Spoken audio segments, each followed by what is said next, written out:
today in science you will do one activity related to chapter 14 electric current and its effect.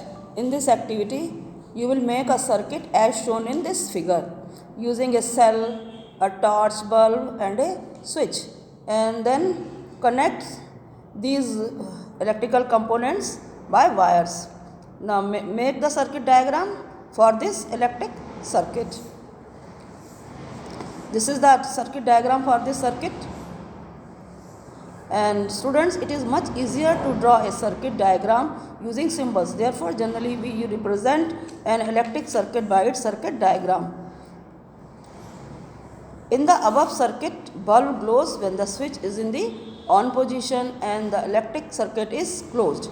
In the bulb there is a thin wire called the filament which glows when an electric current passes through it. When the bulb gets fused, its filament is broken. If the filament is broken, the bulb doesn't glow because circuit would not be completed.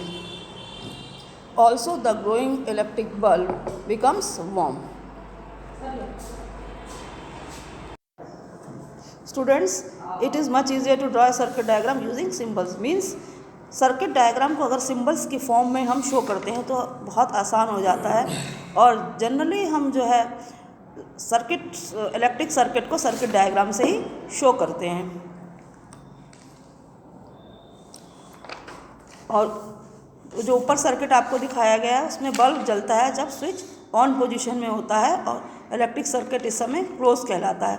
और bulb में एक thin wire होती है जिसे हम filament कहते हैं, और जब इस फिलामेंट के थ्रू इलेक्ट्रिसिटी पास होती है तो बल्ब जलने लगता है. और बल्ब जब फ्यूज़ होता है तो उसका फिलामेंट टूट जाता है तो बल्ब फ्यूज़ हो जाता है, और जब फिलामेंट टूट जाता है तो बल्ब नहीं जलता है क्योंकि सर्किट कंप्लीट नहीं होता है.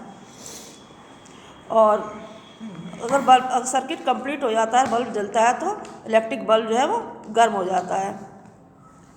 Thank you and have a nice day.